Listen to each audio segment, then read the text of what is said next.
At that time, another woman reached out to me in my mastermind, and in one of my masterminds, and she said, "Can you help me do that too?" I said, "I absolutely can." And she was my second client, and Author Writers Academy was born. My question to you is, when you first started your business, so you kind of like jumped from your professional career and left that life. And then obviously you grabbed in your first client. How did you decide on pricing? Because I know a lot of people when they're first jumping into something, it's how do I set the price for this? And also, what were some of the first things that you set up to kind of brand yourself as someone who is coming from a professional career to this new world of entrepreneurship?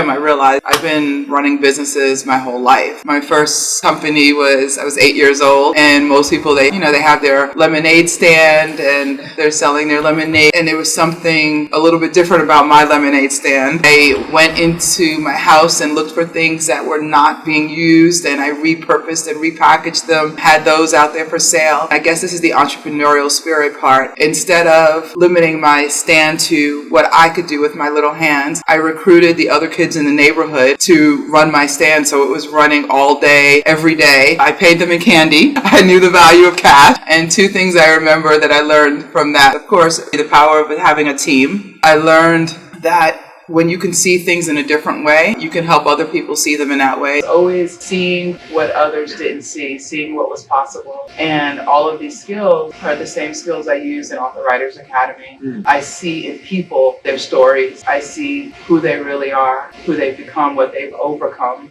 I can see what other people are not seeing. That's amazing. So, with that being said, it's really cool how at such a young age, you already had this abundant mindset, which is inspired. With the ventures that you started growing up from a young age, you already having this abundant mindset because you walked away with grace when you had a hostile takeover or a copycat, right? Could you explain or talk a little bit about why you didn't pursue maybe the entrepreneurship and chose to go into the military? When we grow up, we're often told who we are. I believe knowing our purpose in life. Our Creator put something special and amazing in each and every one of us. Our gifts that we're here to share with the world, with each other.